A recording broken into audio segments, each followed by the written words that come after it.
Bueno, muy bien, vamos a ir con las funciones superiores. Hoy vamos a hablar de la lateralización hemisférica, inclusive a mencionar el tema del lenguaje, ¿no? Y algo general en relación a la conciencia. Bien, para el lenguaje son críticas las cortezas de asociación temporal y frontal, ¿tá? Y todo el mundo sabe lo que es el lenguaje, lo podemos definir como la habilidad de codificar ideas en señales para comunicarnos con otros, y lógicamente hay circuitos neuronales especializados en procesar el lenguaje, ¿no? Muy desarrollados lógicamente en el ser humano.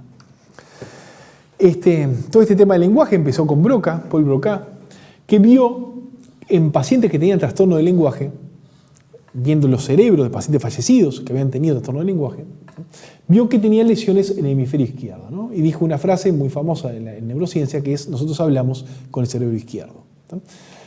Broca vio estudió pacientes que tenían lesiones y esas lesiones generaban trastornos para expresar el lenguaje, ¿no? Y como se ve claramente son lesiones en el lóbulo frontal, en cierta zona del lóbulo frontal que vamos a ver, ¿no?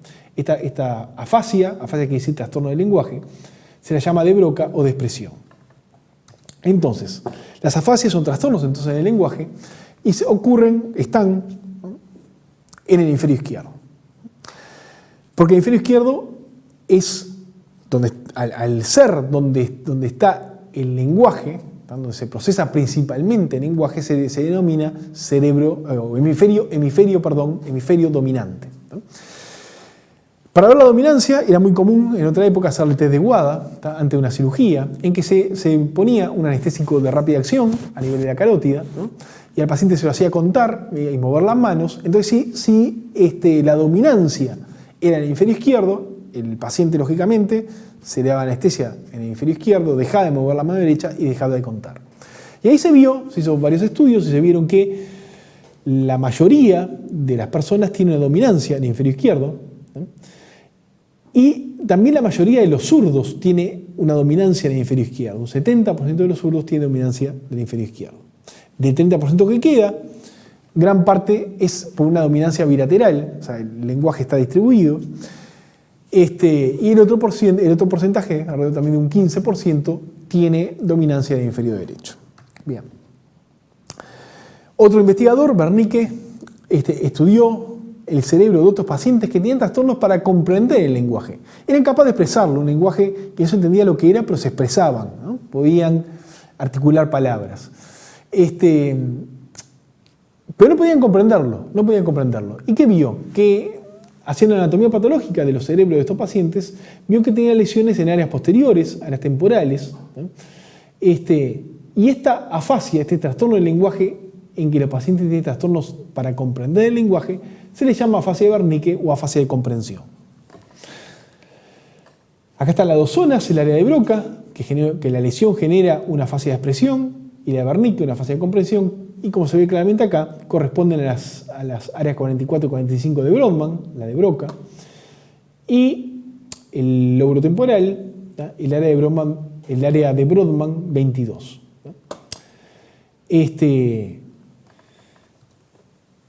Y hay un modelo clásico para entender el lenguaje, que este modelo se llama de Wernicke-Gershwin, en que el área de Wernicke se comunicaba a través del fascículo arcuato, un fascículo de fibras muy, muy importante, con el área de Broca, ¿tá? Y esto, según el modelo ese, funcionaba así, de la siguiente manera.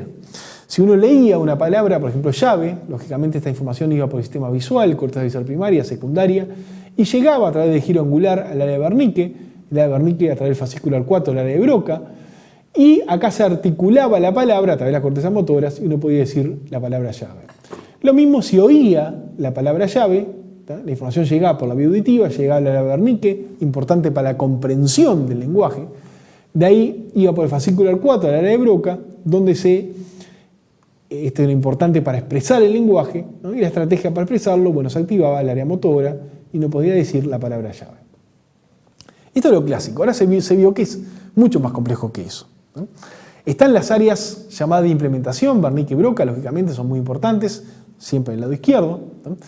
Y hay áreas, que son estas de acá, importantes para conceptualizar, donde están los conceptos, y otras áreas que son importantes para mediar entre la implementación y la conceptualización. Ahora vamos a ver un poquito más qué es eso. Todo esto es apoyado por circuitos automáticos e inconscientes, subcorticales, que son principalmente en el núcleo gris de la base. Y lógicamente el tálamo, porque estas cortezas están relacionadas con los núcleos talámicos. O sea, todo eso juega un rol en el lenguaje. Vamos a ver las áreas de la conceptualización del lenguaje, algunos ejemplos. Estos son imagenologías funcionales, en realidad son la superposición de imagenología funcional de distintos pacientes que tenían trastornos, en este caso, de nombrar ciertas imágenes, ¿no? En este caso de nombrar animales, en este caso de nombrar herramientas. Es decir, estas zonas se guardan ciertos conceptos, por ejemplo, de animales, y acá de herramientas. O sea, que si esos conceptos no están, porque hay lesiones, lógicamente va a fallar el lenguaje. O sea, una zona es donde se guardan los conceptos y después donde se implementa el lenguaje, que son las áreas de Wernicke y de Broca, ¿no? Y hay zonas que la median, que llevan esa información de los conceptos hacia donde se implementa el lenguaje, ¿no? O sea que este circuito los circuitos, los sistemas neuronales relacionados con el lenguaje son muy complejos. Bien. Hablamos del hemisferio izquierdo, pero el hemisferio derecho también juega un rol. Un rol sobre todo en el componente emocional del lenguaje, en la entonación o prosodia, ¿no? La zona del hemisferio derecho correspondiente al área de Broca, que está en el izquierdo, lógicamente, cuando hay lesiones en esa área, o sea, del hemisferio derecho correspondiente al área de Broca, hay trastornos en expresar el componente emotivo del lenguaje. Es decir, la persona con esta lesión no puede hablar y expresar un tono de alegría o un tono de tristeza. Habla siempre igual, ¿no? Monocorde, sin emotividad. En cambio, pacientes con lesiones en el hemisferio derecho, pero el área correspondiente al área de Wernicke, que está en el izquierdo, ¿no? Tienen trastornos en comprender la emotividad del lenguaje, ¿no? No sabe si uno está hablando con un tono alegre o con un tono triste, ¿no? Por ejemplo. Bien, vimos que hay grandes diferencias funcionales entre los dos hemisferios, ¿no? Una es dominante para el lenguaje, otra, el derecho, bien importante para el procesamiento espacial. Eso ya lo veíamos en un video anterior. Ahora, ¿hay diferencias anatómicas? Sí, las hay. Fíjense si hacemos un corte a nivel de llamado plano temporal, que se ve acá, ese corte. Fíjense que de este lado, esta zona, el hemisferio izquierdo es más grande que el derecho. También hay diferencias que se puede ver por resonancia magnética. Y también hay diferencias en las cisuras. Por ejemplo, la cisura de Silvio es más larga y más horizontal en el hemisferio izquierdo que en el hemisferio derecho. Ahora, las diferencias funcionales entre los hemisferios se pueden ver muy claramente en estudios que se hicieron, que hizo un investigador que se llamaba Sperry, ¿no?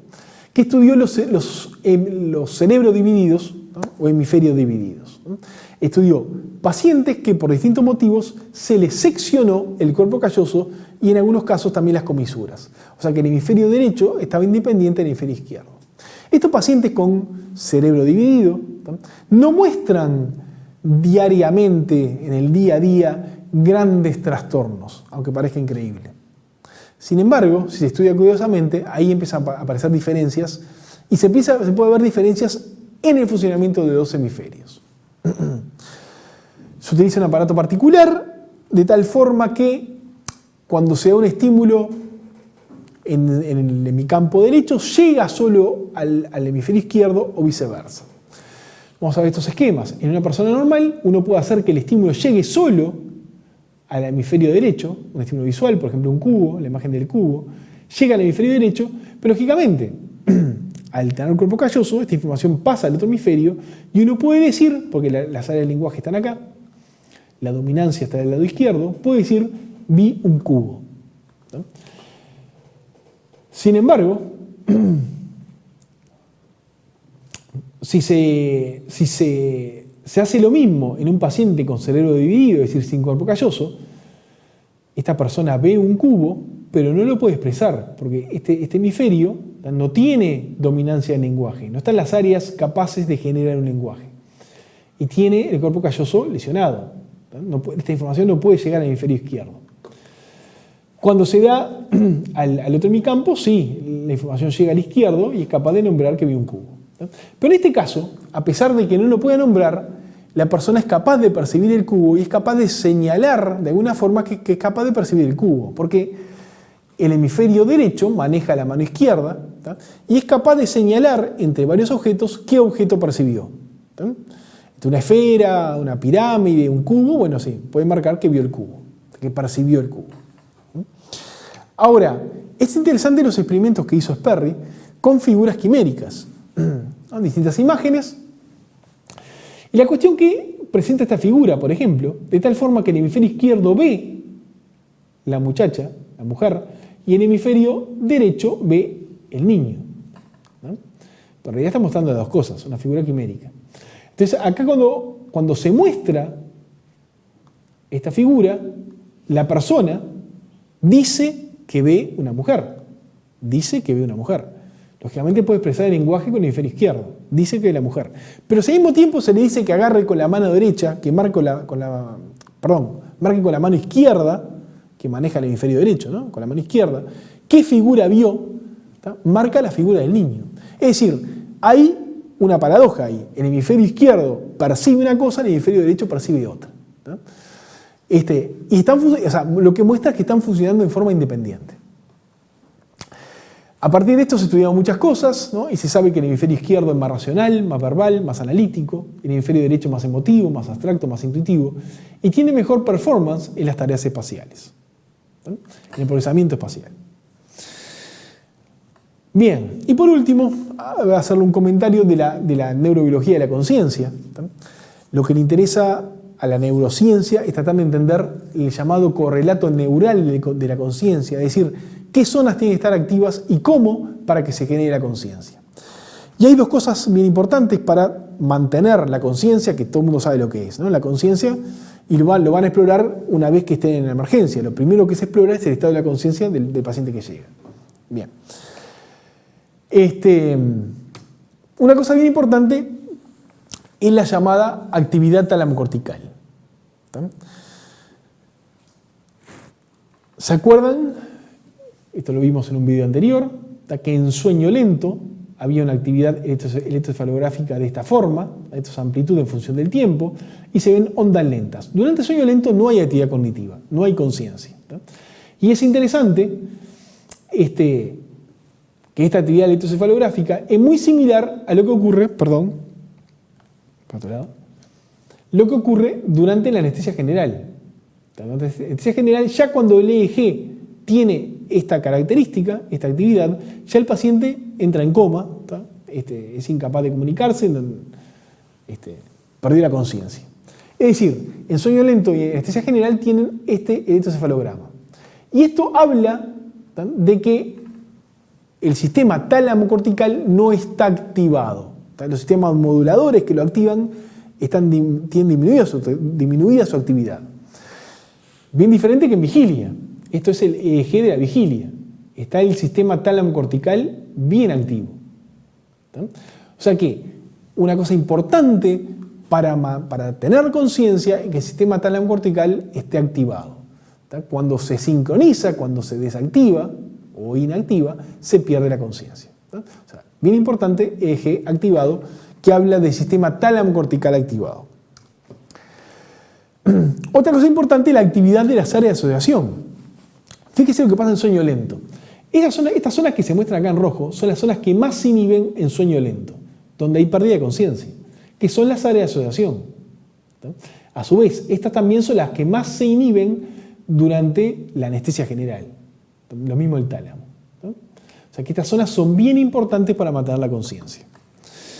Fíjese en este estudio que es bien interesante. Es una mujer que se intoxicó con monóxido de carbono y entró en estado vegetativo. El estado vegetativo es un estado que se pierde la conciencia. Pero el paciente puede estar despierto. Puede abrir los ojos, puede seguir con la mirada, puede mover los brazos, pero no tiene conciencia. Estado vegetativo. Este paciente, después de un tiempo, después de un par de semanas, recuperó su estado de conciencia. Y la cuestión es que se hizo una imagenología funcional cuando estaba en estado vegetativo y cuando recuperó. Y en amarillo se muestra la diferencia en la funcionalidad de cuando recuperó a cuando estaba en el estado vegetativo. Lo que recuperó fue la actividad de estas áreas en amarillo. Acá también. O sea que son las áreas de asociación, mostrando que las áreas de asociación son críticas en mantener la conciencia. Cuando estas zonas se vuelven disfuncionantes, la persona pierde la conciencia. O sea que es bien importante dos cosas. Uno, la activación talamo-cortical. Cuando los sistemas activadores bajan su actividad, que ocurre en sueño lento, perdemos la conciencia. Otra cosa más, bien importante, es el correcto funcionamiento de las áreas de asociación. Estas dos cosas son críticas para mantener un estado consciente. Bien, le dejo algunos conceptos para recordar y repasar. Muchas gracias.